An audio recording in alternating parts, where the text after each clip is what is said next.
of India, I extend warm greetings and felicitations to the people and the government of the Islamic Republic of Iran on the occasion of the 47th anniversary of the Islamic Revolution of Iran. India's formal diplomatic relations with Iran is 75 years old, with Iran being one of the first countries to establish diplomatic relations with India after it became a republic. The year 2025 marked the 75th anniversary of establishment of diplomatic relations. Our people-to-people relations and cultural contacts form a strong foundation to our modern bilateral relations. We share a rich cultural heritage influencing art, architecture, literature, music, and cuisine, forging an unbreakable and enduring bond between our two countries. Poet Rumi, Saadi, and Hafiz have left a deep mark in Indian literary traditions. Similarly, Indian poets wrote extensive poetry, ghazals in Farsi. The architecture and handicraft traditions of India and Iran have influenced each other. The continuing influence and rich heritage of Farsi has led the government of India to include it as one of the classical languages in its new education policy 2020. I again see people are talking. Dear friends, as a diplomat, I had spent 2 years of my life in Iran, traveling in the length and breadth of that beautiful country. Many cities come to my mind, starting with Isfahan. There is a saying, if Isfahan, nafse jahan. If you have seen Isfahan, you have seen half the world.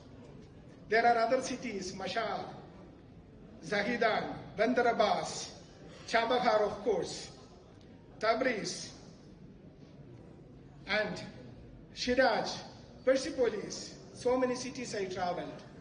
I remember the Gurudwaras in Tehran and Zahidan. It would be interesting for you to look up on the history and see how did Zahidan got that name. It is called the City of the Pious. It was referring to the Sikh community who lived in Zahidan at that point of time. Also, there is the Hindu temple in Bandar Abbas. I visited that. So there is a lot of connection between India and Iran and worth exploring further. Dear friends, we maintain regular momentum in our high-level interactions. Prime Minister Modi had a fruitful meeting with the President in the BRICS summit in Kazan last year in 2024. Iranian Foreign Minister visited India in May last year for the 20th India-Iran Joint Commission. Two foreign ministers also met on the sidelines of the multilateral events in 2025. Our Lok Sabha Speaker also had a fruitful meeting with his Iranian counterpart on the sidelines of the BRICS Parliamentary Forum in 2025. India and Iran also cooperate closely in multilateral organizations, including the BRICS and SCO. India had supported Iran's membership in these two organizations.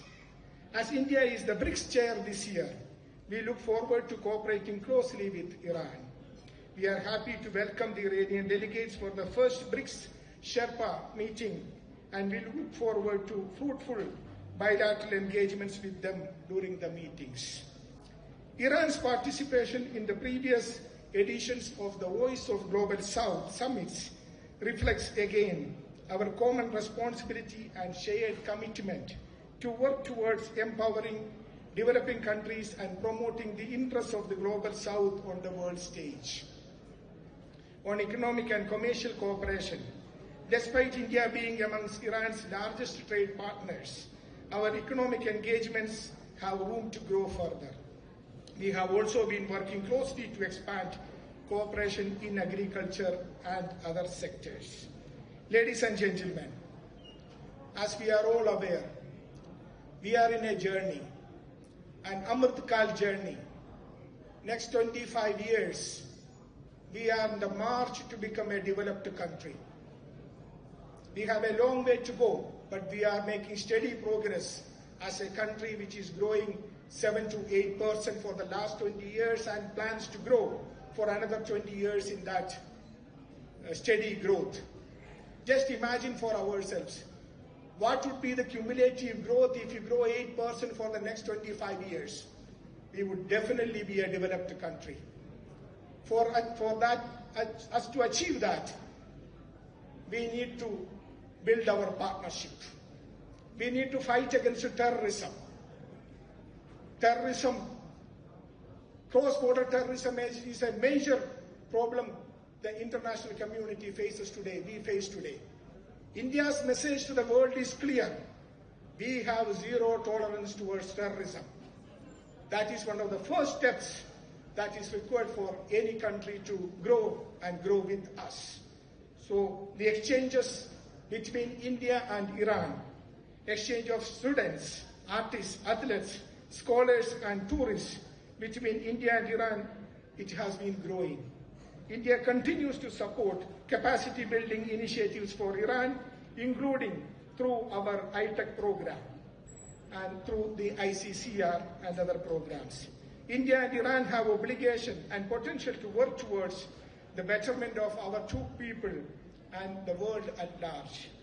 Once again, on behalf of each one of you present here, I extend hearty congratulations to His Excellency the Ambassador and to the government and people of Iran. Our best wishes